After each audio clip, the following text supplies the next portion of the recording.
know some fact that we don't consolidate associates. I'm telling you, this kind of a student who knows that we don't consolidate associates, that's a student that I should be able to reward. That's a bright student. We don't consolidate associate. As per IFRS 10, consolidation shall only be done between financial statements of the parent and the subsidiaries. You take the financial statements of the parent plus the financial statements of the subsidiaries. You don't add the financial statements of associates line by line. Whenever we are doing group accounts, you don't do that. So those are good, bright students. So they have told us here, which is very important, ladies and gentlemen, is this fact here. This fact here, which is very important.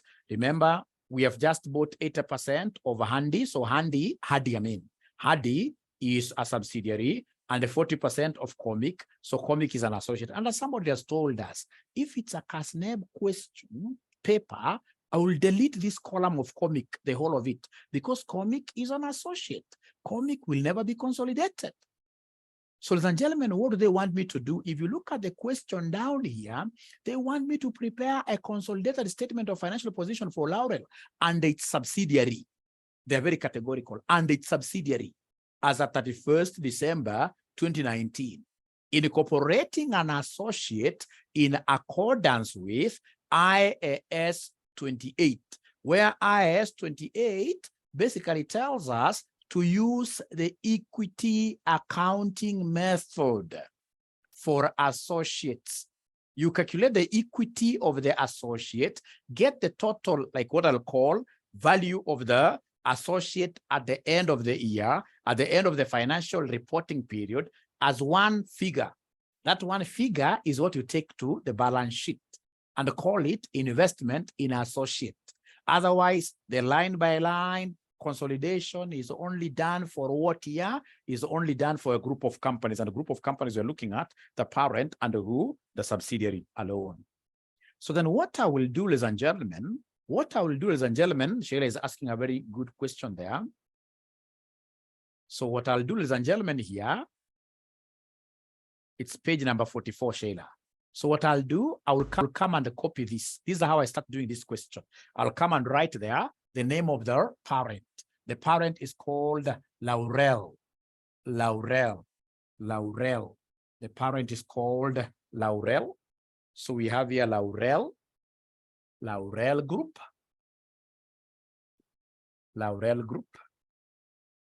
Consolidated statement of financial position.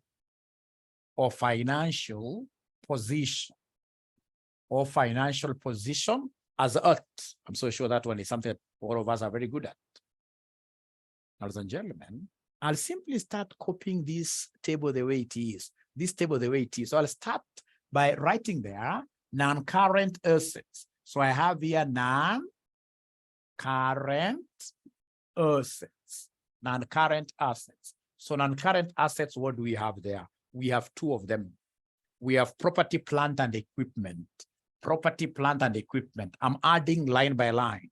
So I will take, in this case here for Laurel, it is 220. So I will take 220 plus 160. 220 plus 160. 220 plus 160. 220 plus 160. Could you kindly give me this answer? Because now I'm consolidating, I'm adding. And remember, we can't bring the PPE of the associate. We don't consolidate associates. So can somebody give me this answer? What is 220 plus 160? What is 220 plus 160? What is 220 plus 160? Can somebody give me the answer? You are so wrong, Tabby. Tabby, that is so bad of you. Anybody who is giving me an answer of 380, if it was during those days when there was corporal punishment, I would have beaten you so seriously. Because remember, the first step of consolidation, you don't just start adding figures. We are not yet there. Here we are basically laying down the Proforma. Later on, we shall be making adjustments. Like if there are any revaluations, we shall be making adjustments. So basically, we are putting down a pro forma where we are taking the figure of the parent plus the figure of what is the subsidiary at the end. Of course, should I reach that time, ladies and gentlemen, where time runs out, I don't have enough time now to continue with my adjustments. What do? I'll do what Tabi has told me. Add them up. And then at the end of the day, out of 10 marks, I'm assured of getting a minimum of 4. That's how you harvest low-hanging fruits. So as I continue, what have we learned really? The thing that I've learned here as we continue is that we shall never be consolidating figures of associate. We shall not bring figures of associate here, but you can't say 220 plus 160 plus the associate figure. No, that we can't do. We are only consolidating the parent and the subsidiary. We're only consolidating the parent and the subsidiary. Now, one good thing here, for students, of course, who are privileged to be having computers, I expect you guys to be writing all these in your Excel, isn't it? Excel. That's how we want now to start training our students.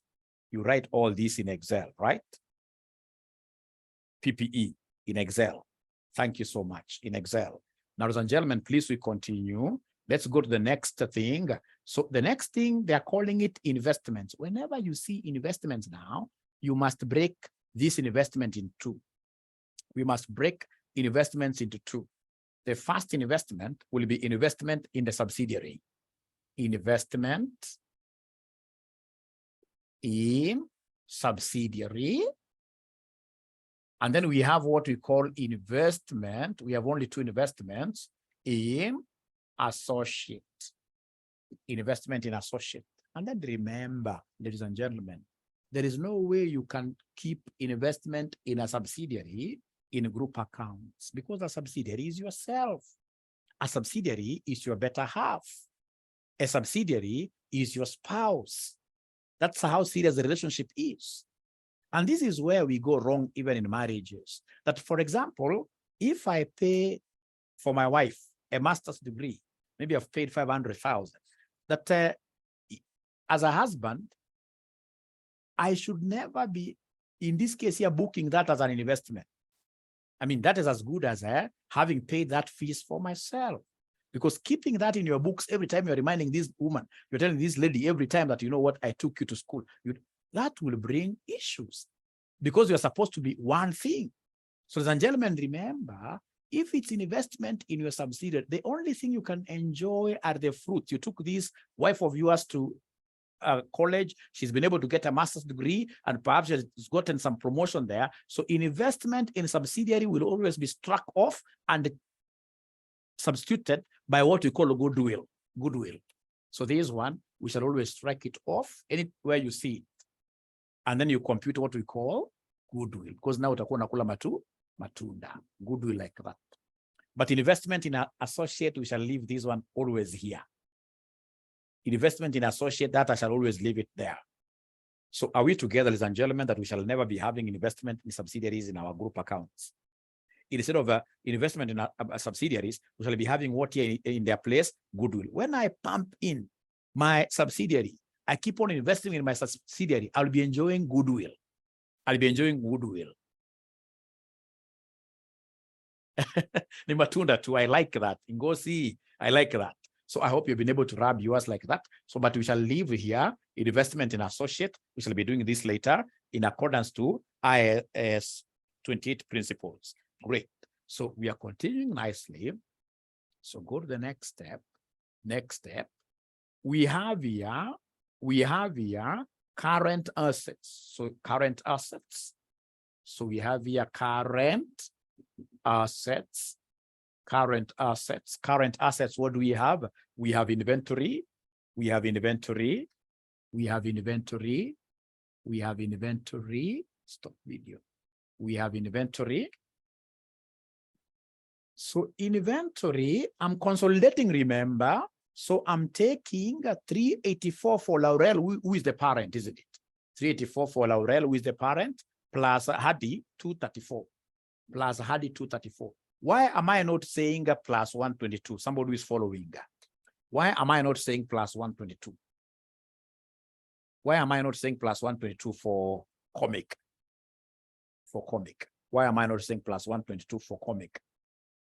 It's an associate and we are not allowed to consolidate associate figures. It's an associate, thank you very much. So we live like that and we are not picking anybody's calculator. Thank you so much. Great, you guys are really following. You guys are bright people. Now, so we go here to the next item. It's called trade receivables. So receivables. So we have here receivable. So receivables, I can see a figure of 275 and 166, 275, and then we have 166, and then we have cash at bank. So we have here cash at bank. So cash at bank, 42 and 10. 42 plus 10. So that I'll be able to have total assets there. And then I'll come and pick equity. I'll come and pick equity, of which I will start with the ordinary share capital. Ordinary share capital. This one is normally a free mark. So ordinary share capital, what do you know about ordinary share capital for group consolidations accounts? What do you know about ordinary share capital? Anybody who has an idea about ordinary share capital? That I shall always pick the parent only figure, yes, parent only. So you take this to the corner here, where now you have, in this case, your shillings or your dollars here. So in this case here, ordinary share capital, parent only. Parent only. The same case with share premium, isn't it? The same case with share premium. These are free marks normally. Share premium, it is parent only. It's parent only. It's parent only. It's parent only. All right. So, ladies and gentlemen, in this case here, what do we have? For ordinary share capital, the parent figure only 400, and then share premium 400, 400, and then share premium, ladies and gentlemen, we have a figure of what they are, 16. And then we have retained earnings. Retained earnings. This one I will need a working, an independent working, and I'll be able to show you a shortcut for this, for retained earnings. Now, ladies and gentlemen, remember, when I'm doing group consolidations, in terms of equity, we shall always give birth to a new kid. There is a new kid who will be born here. Is there somebody who can tell us, in this case, the name of this new kid under equity? Under equity, there's a new kid. There is a new kid who comes here normally. I don't know whether it's a baby girl or a baby boy. Thank you very much. It's non-controlling interests, NCI. It's a new kid. You write here NCI. You write here NCI. Please write in full. Non-controlling what here? Non-controlling interests. S tells us it has to be a baby girl. It has to be a baby girl. So NCI, we shall do a working for this. I may not even get time to do the working, but it's important to demonstrate broad and deep understanding of the subject. By just writing the name here, somebody may have some sympathies. I mean, it's about scaring. You can even scare this examiner just by putting some of these things there. So after equities, then we go to the liabilities section. Now, liability section, we normally start with non-current liabilities. So you normally start with non-current, you are following this. So we have, in this case, do we have any non-current liabilities? No non-current liabilities. So we have only current liabilities, of which we have the trade payables. So we have the trade payables. We have the trade payables. So under the trade payables, what do we have here? We have 457 plus 343, like that. So that is it. Then now we think about any adjustments that are needed. So we start now straight away. Before you compute goodwill or whatever, just go to the notes here to the accounts. So we start number one. On 30th November 2019, Laurel sold some goods to Hadi for cash for 32 million. These goods had originally cost 20, so they've given us cost, they've given us sales revenue. They've given us cost, they've given us sales revenue. So whenever I see cost of goods and I'm seeing revenue, then I should be able to compute profit. Who knows the formula of profit in this case? Whenever I see cost and revenue, to get profit, I will take revenue minus the cost. So for these goods, in this case that were sold internally, the fake goods, fake sales sold internally, I sold these goods in this case here for 22 and they had cost for 32, and that cost me 22. So what is the profit there, somebody? What is the profit there, somebody? Somebody is following. Because I'm seeing cost and I'm seeing revenue. I'm seeing a profit of 10. A profit of 10. Thank you very much. So if these goods were sold, all of them, then I will be able to realize the profit as a group. If in this case here, all of them were still within the group, then the unrealized profit here will be that 10. If 50% are remaining in the group, then I will only recognize 50% of the total profit, internal profit, as unrealized profit. So remember here, the examiner wanted to run away from this concept students are always used to, the one of computing UPS, unrealized profit, using the profit margin approach. He never gave us any profit margin. No profit margin was given. No profit margin was given. No profit margin was given. So in this case here, what he did, ladies and gentlemen, was to give us, he told us on 30th November 2019, Laurel and sold some goods to Handy for cash, internal revenue, internal sales. Handy, or rather Hardy and Laurel, these are parent and, I mean, you are supposed to parent your kid 100%. Don't sell goods to them.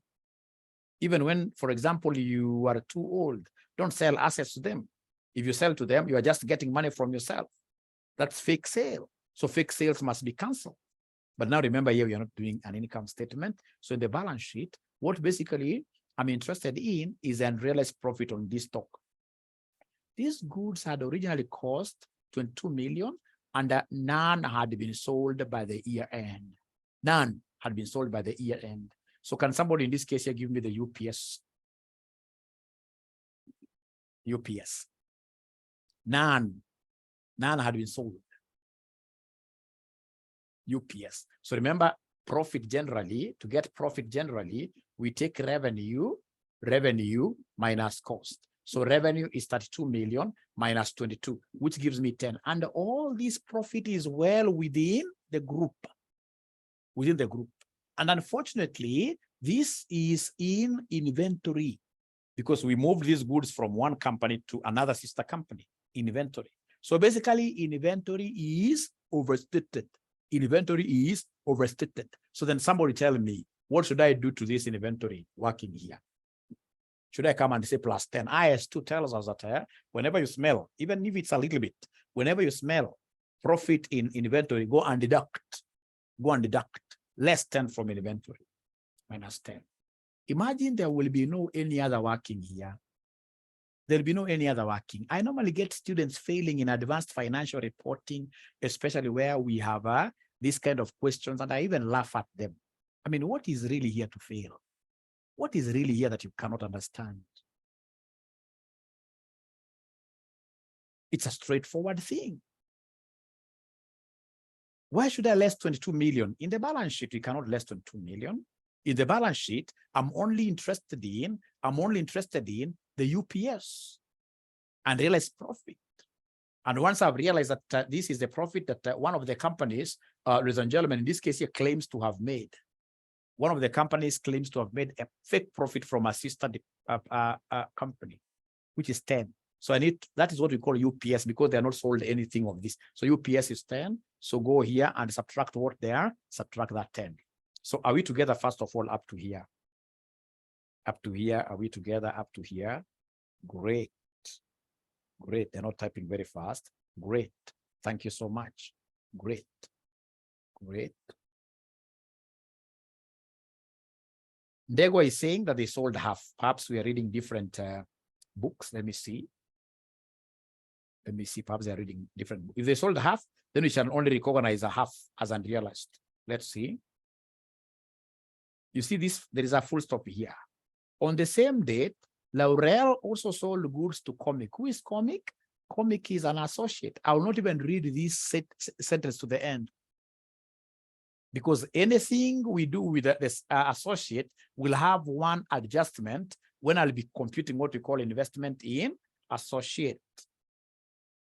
All right. Right now I'm consolidating, and the consolidation really is all about the parent and the subsidiary. So this, for now, is just noise.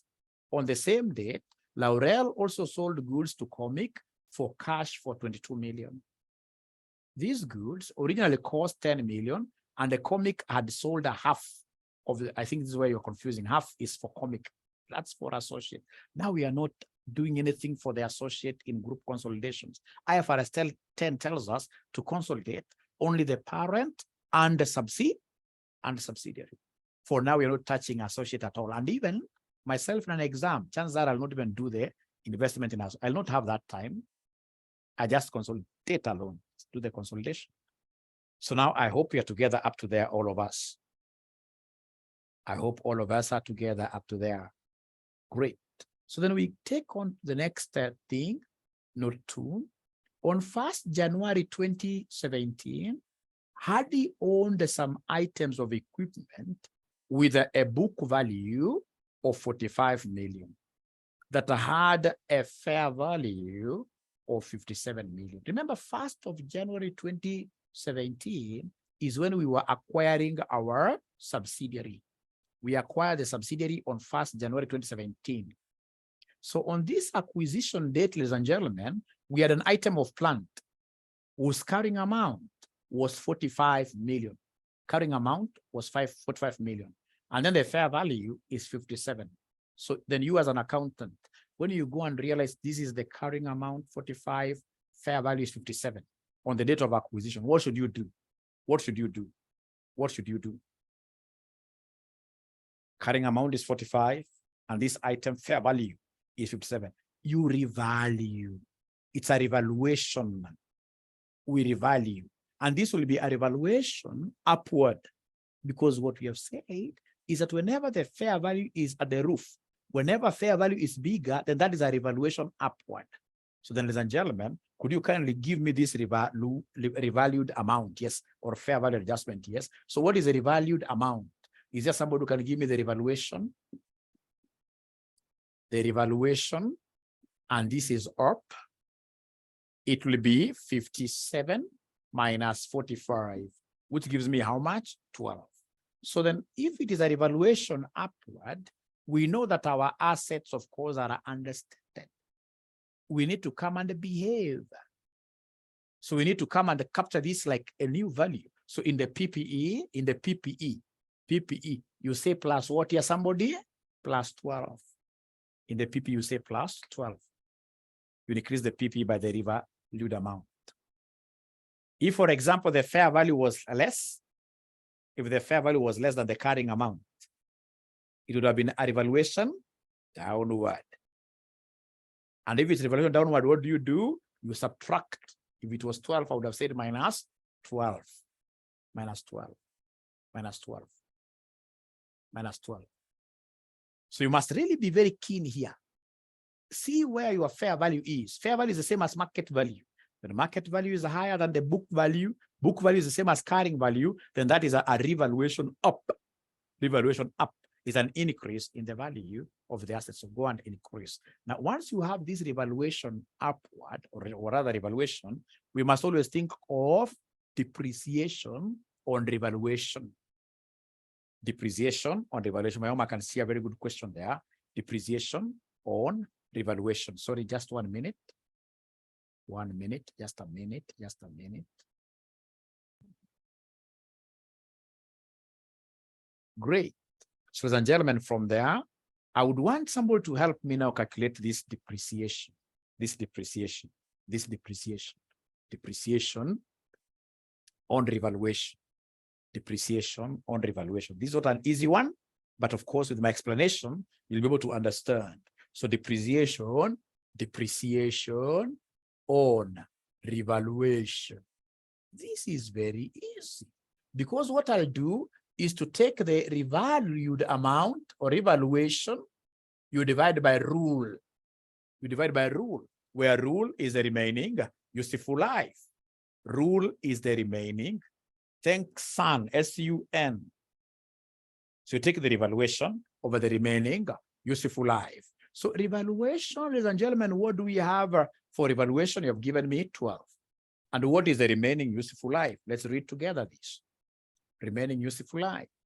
So the remaining useful life, ladies and gentlemen, that I have here if we read this together, we are saying here, on 1st January 2017, Hardy owned some item of equipment with a book value of 45 million that had a fair value of 57 million.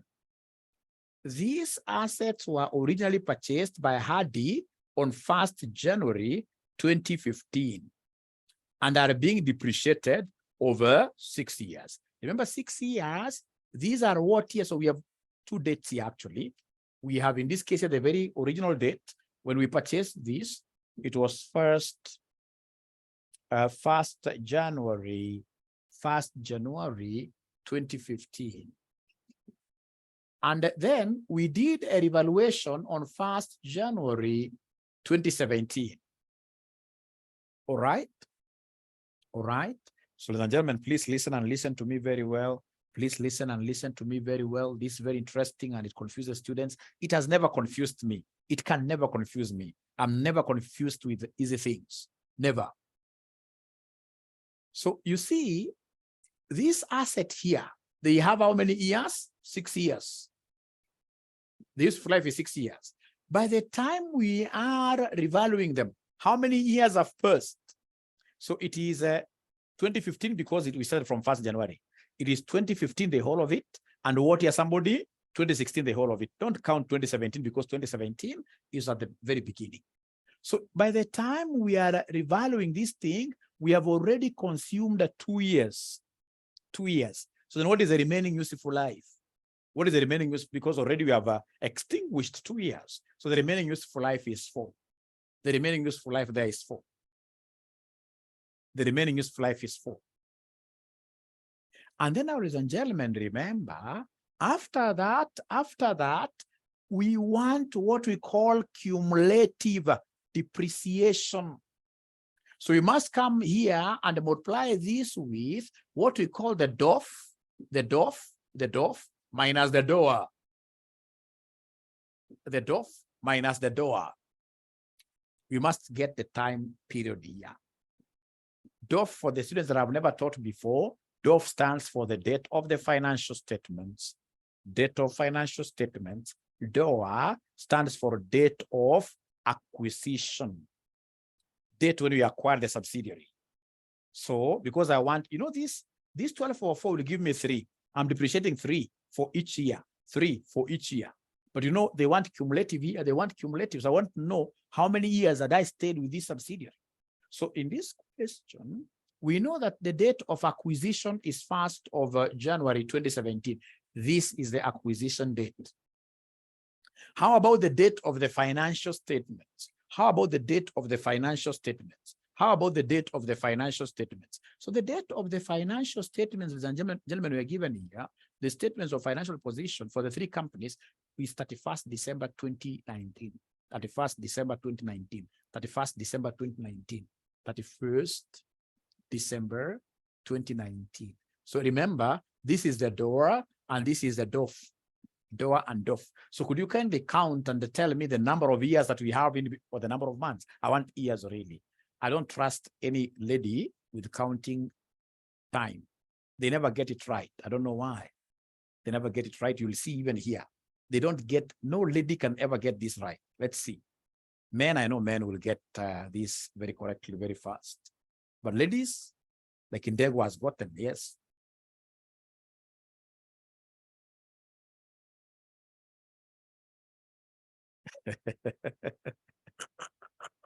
It is 3 years, you're right. So in this case, you count the whole of 2017, the whole of 2018, then we have the whole of 2019, because 2019 we are going to the end. So basically, the total depreciation will be 12 over 4 is 3. Times how many years have you gotten here? How many years have you gotten there? 3. So therefore, the total cumulative depreciation is 9 minus 9, like that.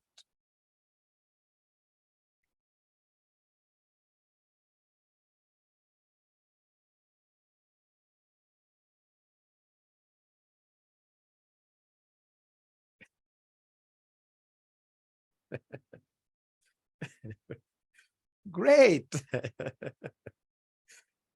Great. They're saying repeat, repeat, repeat, repeat, repeat, repeat, repeat, repeat, repeat. Now, the first thing is for you to appreciate here this thing. The revalued amount, of course, is 12 over the remaining useful life. Remaining useful life. From the date of revaluation,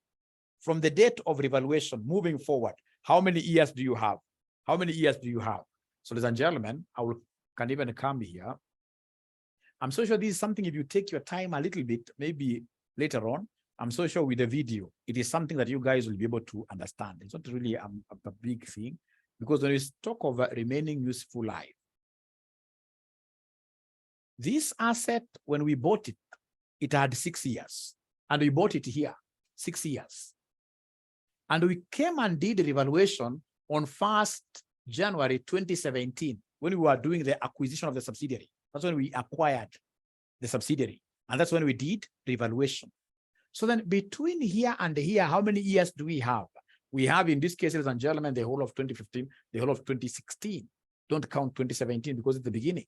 So by the time we are doing revaluation, already 2 years have lapsed. So then the remaining useful life will be 4 years, because it is 2 gone out of the 6. So now remaining useful life is 4 years. That's how I got this for 12 over 4. But you see, 12 over 4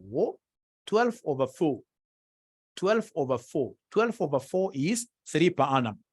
And ourselves, ladies and gentlemen, we want to get cumulative depreciation to date, to the time we are doing the financial statements. And how do we get this cumulative period?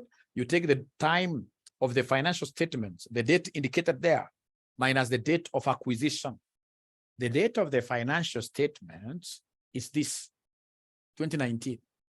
And the date of acquisition is 2017. If you count in between here, you are getting how many years? 3 years. You're getting 3 years. This confuses students. I would want you to go and rewatch this video, not once, not twice, until you master it. It's just one logic. You master this. You master this. What about?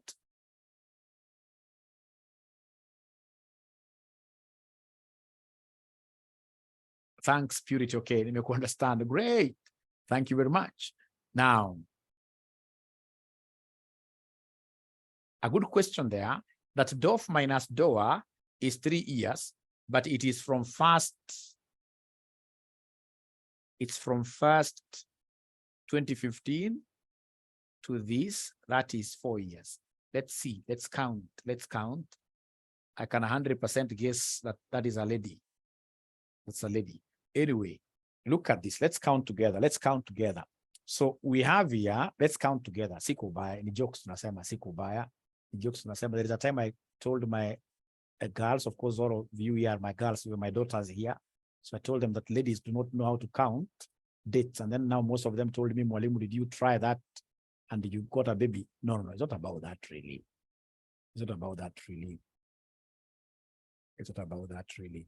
Great, let's count this. You see, the date of acquisition, my friend, Laurel acquired this on 1st January 2017, not 2015.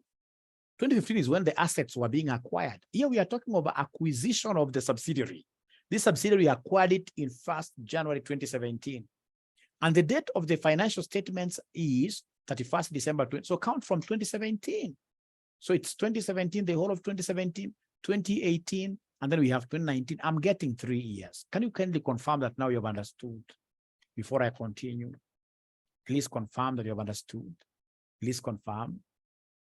Please confirm. I get it now. It's acquisition of subsidiary, not asset, not asset, not asset, not asset, not asset, not asset, not asset. So then are we together now, all of us up to here? Of course, it cannot be really easy to explain 100%, but I believe with the video being given to you later on, you'll be able to see this concept of depreciation. It really confuses so many people. What if they gave us information about comic? Because that is how they normally like confusing you. Comic, about comic. In this case here, for example, valued assets, comic. Do you start the workings of comic at this stage? Do you start the workings of comic at this stage? Not unless you're another one. Comic is an associate. We don't bring associate metrics here, parameters here. So then allow me to go to the next sentence, note number 3. Note number 3, they're telling me Group policy is to measure NCI. I'll be doing this later. Cumulative impairment losses on recognized goodwill amounted to that. I'll also be capturing this later. Now, ladies and gentlemen, it is after I've done this that I will now start my other workings. After I've done this, don't do anything yet. But after I've reached here, now I can go ahead and do the other workings. Who can talk to me tonight? Look at me straight away on my face. Address me, but don't call me honorable. Address me live and tell me, what do you think will be the most important working now, from now moving forward? What do you think will be the most important working that I need? Without that working, I cannot make another move. Goodwill, thanks for trying, but no. Owings, no. NCI, no. Net assets of the subsidiary. Net assets of the subsidiary. Who is this who answered that question? I need to give that guy a present. Who was the first guy to get these net assets of a subsidiary? Net assets. No, what is the name of this guy? It's Elizabeth. Wow. Elizabeth, can you kindly put your number there during our, let me send Elizabeth something. Let me send Elizabeth. This is impressive. I mean, those are the students now. So net assets. So now we're looking for net assets. Even if you understand nothing about this, just go ahead and scare the examiner. Write this in capital letters. Scare this examiner. Scare this examiner. Scare this examiner. Write in capital letters. How I wish my board was big enough. Net assets of the subsidiary. So in this case here, I have the net assets at the date of acquisition, and net assets at the date of financial statements. So is there somebody who is able to remind us? Is there anybody who is able to remind us, ladies and gentlemen? Is there anybody who is able to remind us, ladies and gentlemen, the equity components? Remember, you were talking of equity components. What should I write here, somebody? What should I write here in this table? This important table. Ordinary share capital. Thank you very much. Ordinary share capital. We have share premium, share premium, share premium. We have retained earnings, retained earnings. We have retained earnings, retained earnings. We have revaluation, but we call it fair value. Here, if you want to scare the examiner, you call it here fair value adjustment. That's how you call it here. Fair value adjustment. You call it fair value adjustment. And then lastly, depreciation on fair value. I think I need to give somebody a present. Depreciation on fair value, depreciation on fair value adjustment. And then there is this student who does not want me to know their name. This student in this case here who is using SIP. This is a very bright student. She has known something that most of us would not have known. She has known that if we have UPS, remember we have got UPS upstream, UPS downstream. Which UPS do we normally bring here? Which UPS do we normally bring here? Is it UPS upstream or UPS downstream?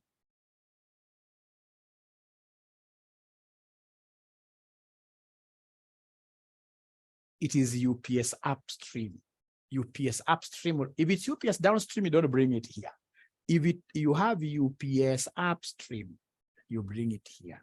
So somebody who has never done this class with me before, remember upstream means where the subsidiary sells to the parent. So it's up.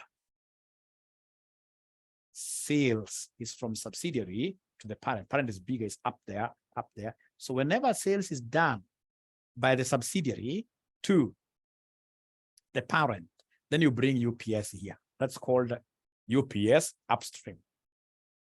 UPS upstream. Unrealized profit, yes. Ladies and gentlemen, please, in this question, could you kindly tell me what kind of UPS do we have? Of course, we have UPS. Is it downstream or upstream? Let me see. What kind of UPS do we have? Remember, Laurel is our parent. Laurel is our parent. Laurel is our parent. Laurel is the one that sold to the subsidiary. They're not talking to me. I don't know why. Is this upward or downward? This is downstream. Thank you so much.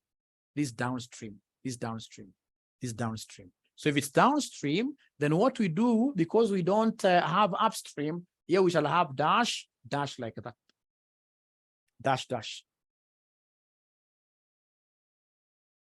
Thank you very much. UPFA is unrealized profit on fixed asset. Here we never had any fixed asset transfers between the two related entities. So we don't have UPFA here. Thank you very much, AFO, for clarifying that. I like that. Thank you so much. Now, ladies and gentlemen, from there, then I would want us to come here and get.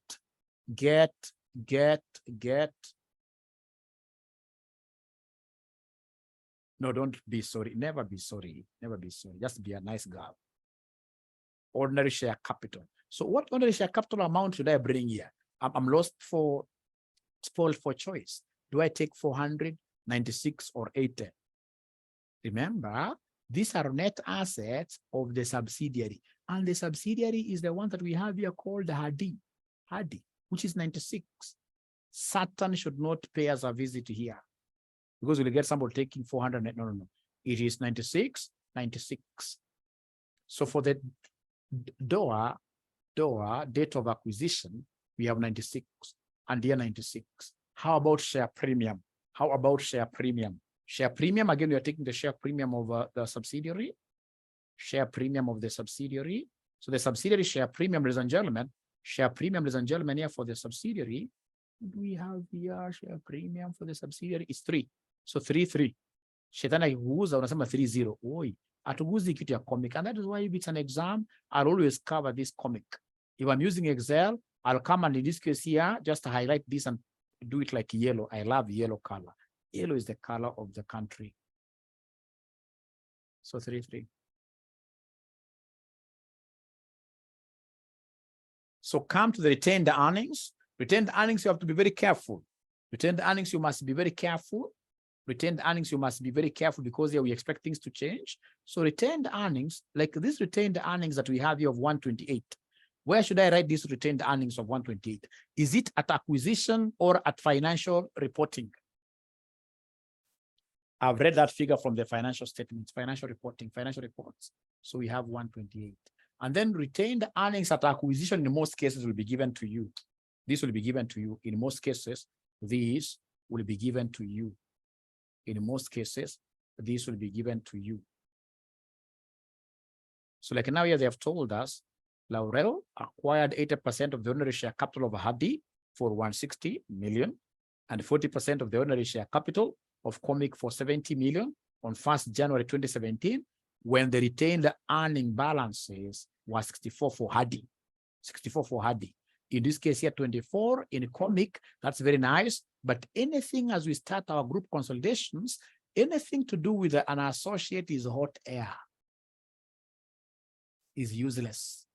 So the only thing that you want now is what year is 64. Retained earnings of what year of the subsidiary at acquisition, 64. Now, is there anybody who is able to remember our revaluation amount? Is there anybody who is able to remember our revaluation amount? 12, right? So it is 12 there, 12 there. Remember, revaluation amount is the same. How about depreciation on fair value adjustment? This is dash. I'll put something here. Is there anybody who is able to remember? The total depreciation. Thank you so much. 9. Great. So then come and give us the total net assets. Give us the total net assets. At acquisition, is there somebody who has the total here? At acquisition, is there somebody who has the total here? 175. Who is telling me the truth now? I don't know. Somebody is saying 173, another one is saying 175. How about UPS? So remember what we said about UPS. If it is UPS, here we have a downstream UPS, it doesn't affect us at all. If it was upstream, where the subsidiary sells to the parent, then I would have brought the figures here. So 175. So this is 175. How about this one here? DOF. Is there somebody who can get a DOF? DOF, I'm being told, is 230. 230. Again, remember that this depreciation you subtract. Depreciation we subtract. Nancy, depreciation we subtract. Depreciation we subtract always. Depreciation we always subtract. So you subtract, what are we getting? Somebody there? Somebody. When you subtract, it's 230, isn't it? Depreciation you subtract 230. And then now the difference between these two, numbers, those two numbers, normally we give it a special name, PAP. So PAP stands for post-acquisition profit. PAP stands for post-acquisition profit. So 10 is giving us 220. I don't know how they're getting 228 really. So PAP, I'm being told that PAP is 230 minus 175, which is 55. PAP is 55. So please don't forget that depreciation is normally subtracted. I know that's where the difference is coming in. Depreciation is supposed to be subtracted. Now, once we get this post-acquisition profit, what do we do with it? 64. Retained earnings. 64 is retained earnings. 64 is retained earnings at acquisition. 64 here. Retained earnings at here. Retained earnings at acquisition when we are acquiring this subsidiary. I hope that is helpful. So we allocate this, isn't it? So we share. So you give us out of this, give us the parent share. The parent share. So the parent share, remember the parent has got what percentage? The parent has got what percentage? The parent has got what? 80%. 80% of 55. 80% of 55, that gives me 80% of 55. That gives me 44, isn't it? That gives me 44. Thank you so much. From there, of course, because the parent has got 80%, there must be another stakeholder who has the other percentage. What is the name of the other guy? The other guy. It's NCI. NCI. So you talk of NCI's share. NCI's share, it is 20% of 55, which will give me what there? 11. Which will give me 11, isn't it? Which will give me 11. 11. Thank you so much. Now, ladies and gentlemen, up to here, I'm so happy. But now, I would want somebody to talk to me again tonight. Macho kwa macho. I would want somebody to tell me, what do you think could be the next working for us in this case? After getting net assets of the subsidiary, I'll be able to get the PAP Goodwill. I'll not go for Goodwill that fast. I will go for NCI. Is easy. NCI. I'll go for NCI. Is very easy. NCI is very easy. So I'll come and give them NCI at reporting.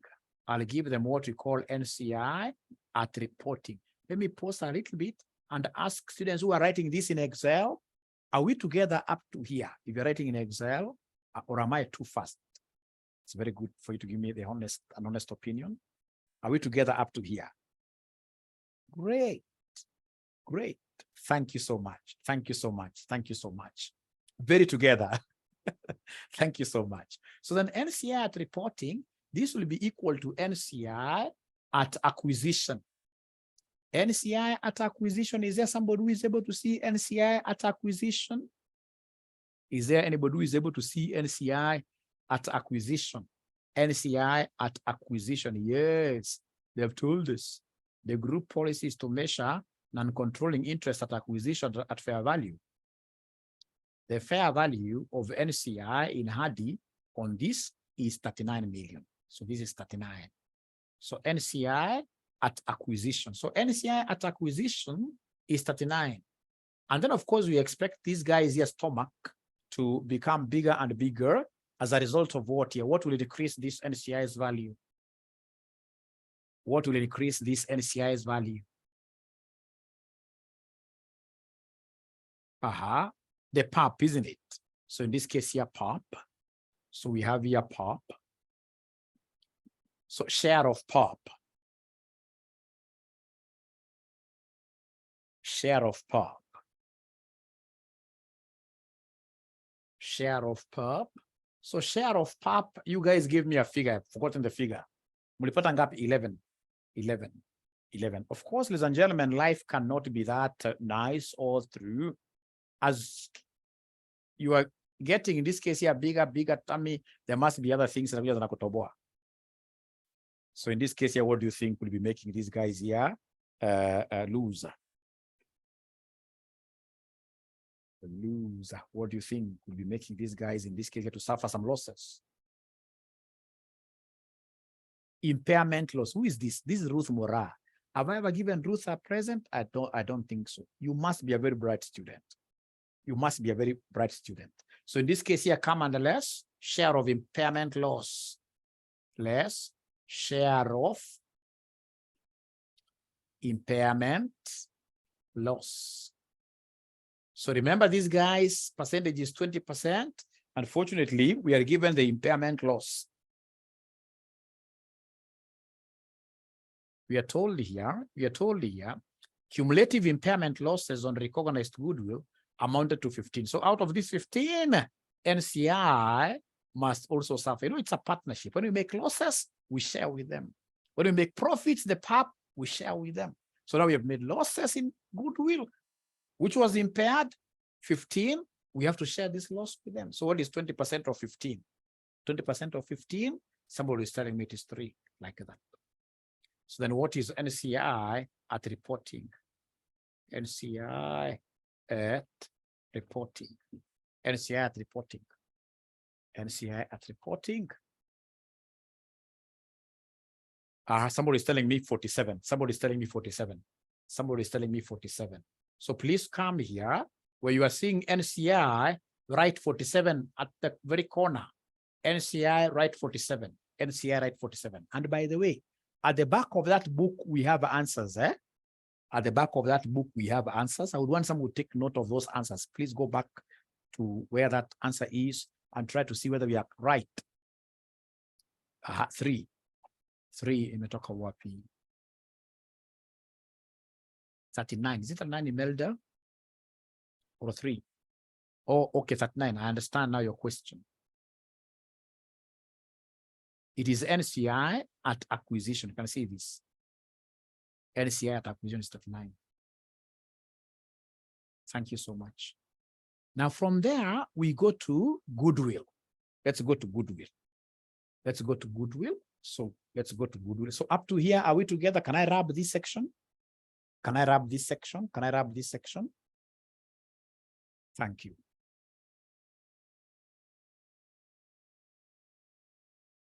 So goodwill, because I'm seeing in the question they have given me NCI information, I'm going to use full goodwill method, full goodwill method. So in this case here, I will come and mention here goodwill. Very easy. I look at the parent's consideration, the parent's consideration. Then I have the NCI's consideration. NCI consideration is the same as fair value of NCI at acquisition. This question that this young girl was asking there, which is 39. Do you remember that figure of 39? Do you remember that figure of 39, somebody? Do you remember that figure of 39? I think I'm alone now. 39, which was the fair value of NCI at acquisition. And then we'll come under less, net assets, will less net assets at acquisition. Is there anybody who is able to remember the net assets at DOA? Net assets at DOA. Net assets at DOA. Net assets at DOA. Net assets at DOA. So net assets at DOA, I'm being given a figure of once, they're here. Net assets at DOA, 175. So then the only thing I need, it will be the parent's consideration. So parent consideration, how much do the parent pay for their stake? For their stake. Parent's consideration, 160, right? Parent's consideration, I'm being told, ladies and gentlemen, here, the parent's consideration, I'm told here, Laurel acquired 80% of the ordinary share capital of Hadi for 160 million. 160, you're right, you're right. Thank you. 160. So 160.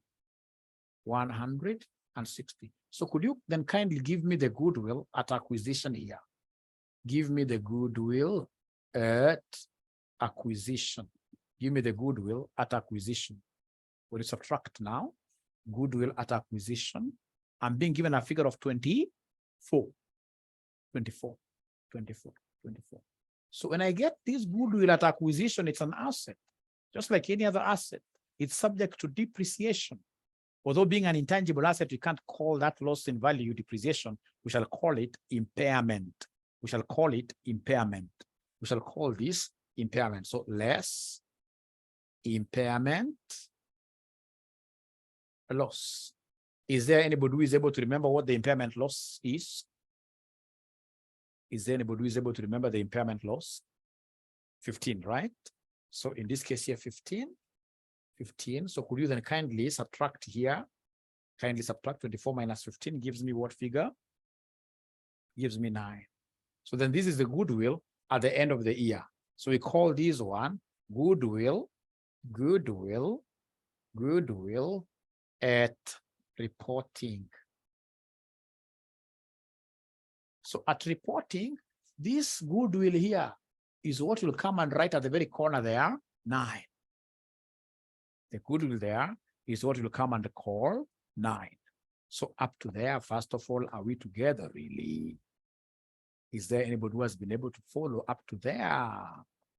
Anybody who has been able to follow up to there? Great. And you really have the answers. If you go to this particular book,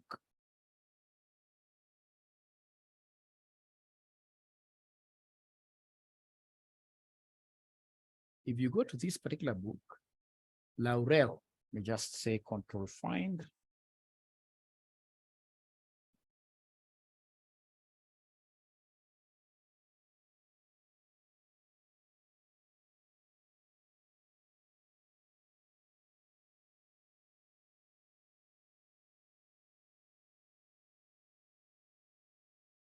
So you can see like goodwill, if you're able to see my book here, goodwill, they are getting 9.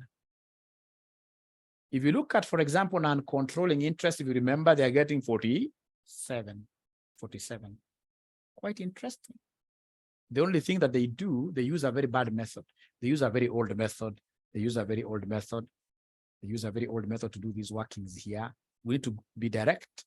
Fortunately for me, I'm very lucky. You know, I work for a company which provides a group consolidation software. We have given our software to Equity Bank, EABL, and many other companies, right? And of course, it's a global company like Sony. They're consolidating using our software, right? And I'm the one who is in charge of what here training in this Swedish company. So these are things I train every day. So whatever I'm teaching you here is very applicable in real life. This is how we do it. This is how we do it every day. And we do a lot of consultancy, even yourselves. If you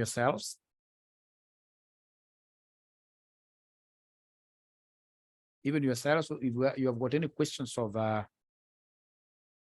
on consolidation, I can see there are so many questions. How comes NCI yangu ni 35? NCI. Let me go back a little bit.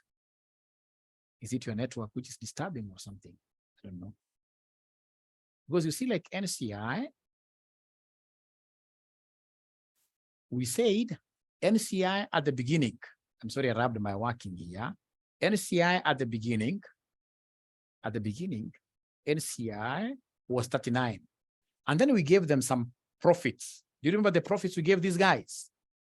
What was the PAP which was given to NCI? Can somebody give me the PAP given to NCI? 11, isn't it? So you take 39 plus 11, and then you subtract share of what year? The impairment loss. Remember, impairment loss was 15. So these guys, you give them what year? 20%, 3. So if you take that 40 minus 3, that's how we got, is it 50? 50 minus 3. So we got 47 for NCI. Now, some questions students are asking here, students are getting confused a little bit in terms of goodwill here. In terms, goodwill, remember if it's goodwill and you're using full method, you can't apportion impairment loss. Full method, you have both NCI and parent tier, so you're taking impairment loss 100%. We only get to apportion this impairment loss if you're working on, or rather with, partial method. Partial method. If you're working with partial method. So first of all, are we together up to there then? The student was asking about 1512. Yeah, we shall work with 100% because this is full method. This full method. All right. Somebody is again telling me to repeat on this goodwill. What we have done, we've taken the parent's consideration. The parent, to get 80% of the shareholding in this subsidiary, they paid 160. The NCI, during this acquisition, the NCI's value was 39. NCI's value was 39. And then we come and subtract, you less the fair value of the NCI at, you less net assets at acquisition. This net assets here at acquisition, which was 175. So once you subtract like that, you'll be able to get goodwill at acquisition of 24. And then you less, in this case here, the entire what year? The entire impairment loss. I know what is disturbing you a little bit is that apportionment, the 3 and the 12. That 12 will come later when I'll be doing the parents' retained earnings. The parents' retained earnings here. I'll be booking the 12 later, but for goodwill computation, if it's full method, good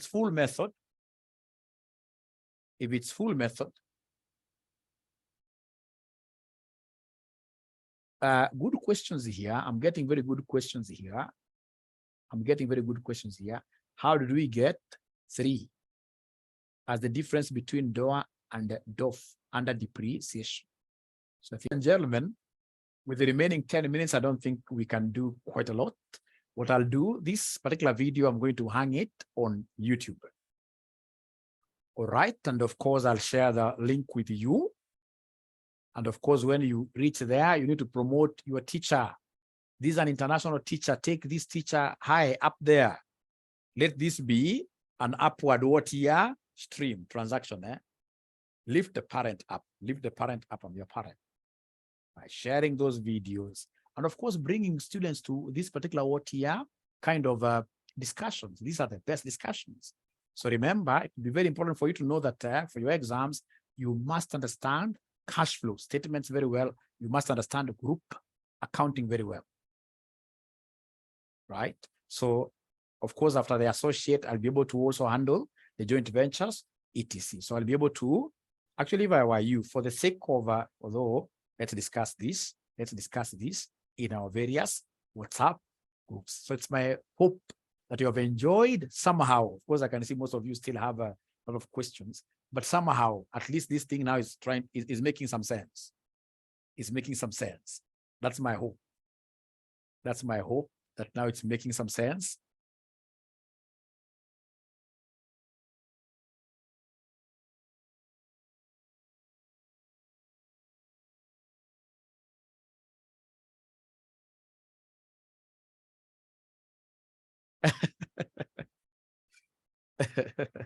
International it is. International it is, yes.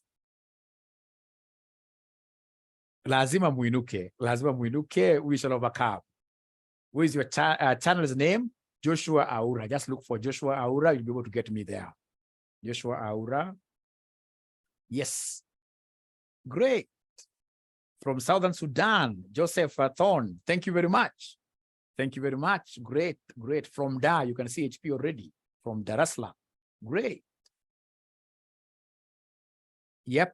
We haven't done investment in associate because I would need like an hour. All right. To just concentrate here. I can't really be able to put in